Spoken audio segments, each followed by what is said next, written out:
So yeah, today video nga pala guys ay magluluto ako ng sinabawang gulay at mayroon ako ditong malunggay. Ayan, pinitas ko pa sa sa kapitbahay namin kasi lumagpas yung yung malunggay nila, kaya yon. Pumitas ako ng ilang string ba? 1 2 3 4 5 6 7 string. So yun, nagpaalam lang ako sa bakod na hihingi ako ng malunggay kasi wala yung kapitbahay namin, nasa bakasyon. So ngayon guys, habang mag-prepare ako ng aking lulutuin, ay mag-vlog na rin ako. Matagal-tagal na rin ako hindi nakakapag-vlog kasi mula nung naoperahan ako nung last year. At yun, tinamad na rin ako mag-vlog kasi yun nga, parang ayokong puwersahin yung sarili ko na magsalita ng matagal at saka magsalita ng malakas. So yun, parang ilang buwan na rin ako nagpahinga, hindi ako nag-vlog. Yun, kasi sobra isang buwan din ako hindi nakapagsalita guys. Yung napaka-paus ko talaga at mahirap talaga na nagtatrabaho tayo na hindi man lang natin masabi kung ano yung gusto nating sabihin. Kahit na nakakapagsalita ako, pero yung yung hindi maintindihan. So yun nga,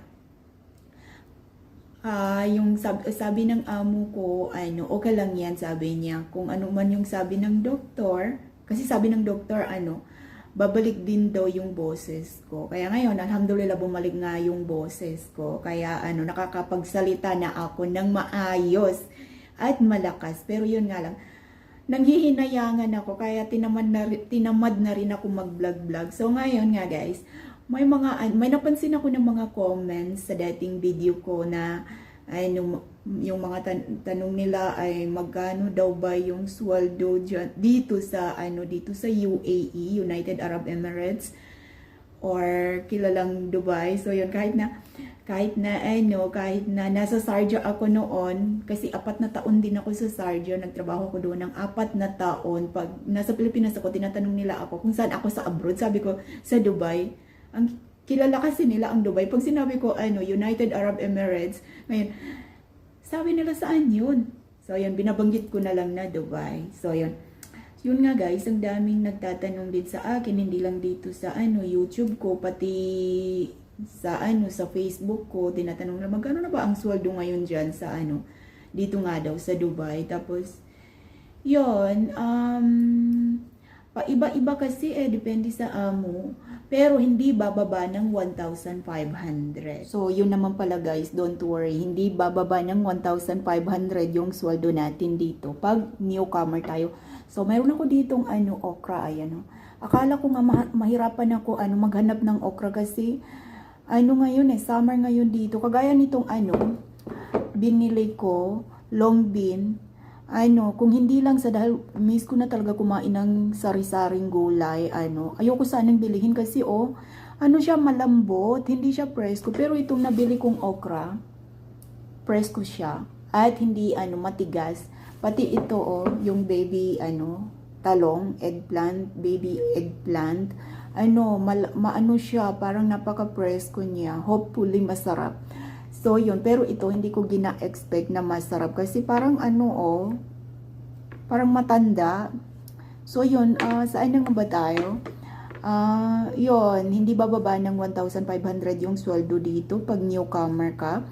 Tapos, kung baka magtatanong kayo kung free food ba ako o hindi, kasi binabanggit ko na bumili ako.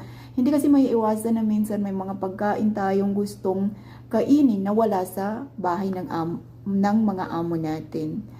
Kaya yon, minsan nahihiya ako magsabi na kung ano man yung gusto kong kainin. Pero minsan, kagaya ngayon, wala sila dito, nasa bakasyon sila.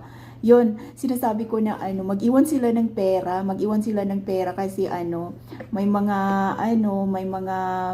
pagkain din na wala dito sa bahay na gusto kong bilhin. Pero minsan nahihiya ako. So yeah guys, kailangan ko talaga gamitan ng kutsilyo kasi masakit sa kuko pag pinuputol natin gamit ang kuko natin kasi hindi siya crunchy. So, yun, gamitan natin ng kutsilyo. So, ngayon guys, baka magtatanong kayo kung magkano na ba naabot ng sweldo ko ngayon kasi matagal na akong nasa ibang bansa. I mean, nasa dito nga sa United Arab Emirates. So, bali, 2011, dumating ako dito, unang-unang dating ko ng abroad, 2011, dito sa United Arab Emirates. Bali, ang sweldo namin noon, hindi umaabot ng $400. Nasa 1,100 dirham lang. So, ganun kaliit yung sweldo namin noon nung dumating kami. Mayroon pa nga akong nakakausap na 900 lang yung sweldo nila. 800, hindi umaabot ng 1,000 dirham. Buti nga ngayon tumataas na yung mga sweldo kay 1,500 yung pinaka mababa na sweldo dito. So, yun nga kung nung lumipat ako sa Sharjah, yon naging 1,500 yung sweldo ko. Ngayon, umalis ako sa Sharjah, lumipat naman ako dito sa amo ko na ito. Bali, ang starting ko dito 2,200 yung starting ko dito. Tapos, after 3 years, nag-request ako sa kanila. Sabi ko, gawin yung 3,000 yung sweldo ko, 3,000 dirham yung sweldo ko. Kasi mag-stay ako dito. So, yun. Siguro nagustuhan nila ako. Kaya ginawa nilang 3,000 yung sweldo ko. So, yun. Yun lang yung video natin ngayon. Kasi gusto kong matapos na itong gulay ko. Matapos na ako agad. Para mabilisan. Kasi pag ganito kinakausap ko yung cellphone ko, natatagalan tuloy ako kasi minsan nahuhulo na babaliktad yung ko camera ko. Hindi pala nababaliktad. Ano ba? Basta, yun. So, yun nga guys. Maraming salamat sa manunood or nanood ng mga video ko. At salamat na rin sa suporta.